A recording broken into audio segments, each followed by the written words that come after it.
السلام عليكم ورحمة الله وبركاته، ازيكم اخباركم ايه؟ ان شاء الله تكونوا بخير وفي افضل حال. اهلا بكم في فيديو جديد على قناتكم قناة مغترب اونلاين، واللي هنتعرف من خلاله النهارده على ازاي نقدر نحجز تذاكر دخول بسطة القابل في ابها بكل يسر وسهولة. في البداية بنروح على منصة بلاتينيوم ليست ابها، هسيب لكم الرابط بتاعها في وصف الفيديو اول تعليق ان شاء الله، وبننزل تحت على المعالم السياحية المميزة. طبعا ابرز الفعاليات بيكون فعالية مزرعة غيم.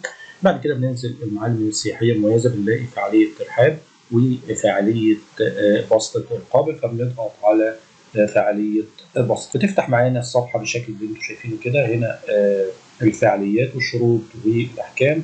طبعا هسيب لكم رابط الحجز في وصف الفيديو عشان تدخلوا تقروا الحاجات دي، لان الموضوع هيبقى صعب لو قرناها هنطول في الفيديو. كل اللي بنعمله بنضغط على زر اختيار التذاكر. بعد ما بنضغط على زر اختيار التذاكر بتفتح معانا صفحة اختيار اليوم المناسب لزيارة بسطة القابل. بنختار اليوم المناسب بالنسبة لنا وليكن يوم الخميس. بعد كده بنختار اختيار التوقيت. طبعا بيكون في 5 فترات، بتبتدي من الساعة 4 مساء وبتنتهي الساعة 2 بعد منتصف الليل، وليكن هنختار الساعة 10 مساء.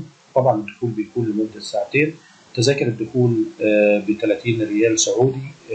الأطفال أقل من سن 12 سنة بيكون الدخول مجاني. وبنبدأ نضيف عدد التذاكر بالضغط على زر بلس هنا. وبعد كده بنضغط على زر الدفع. بعد ما نضغط على زر الدفع، لو احنا مش مسجلين دخول بتفتح معانا صفحه تسجيل الدخول.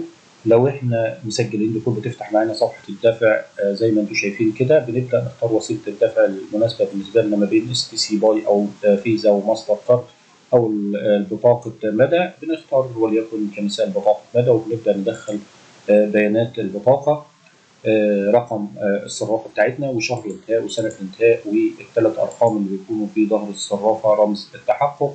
وبنضغط على زر ادفع، وبكده نكون نجحنا في حجز تذاكر دخول بسطة القابل في ابها بكل يسر وسهوله.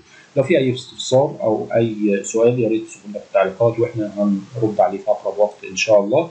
كمان بنأكد عليكم ان احنا هنسيب لكم روابط الحجز في وصف الفيديو او التعليق. والسلام عليكم ورحمه الله وبركاته.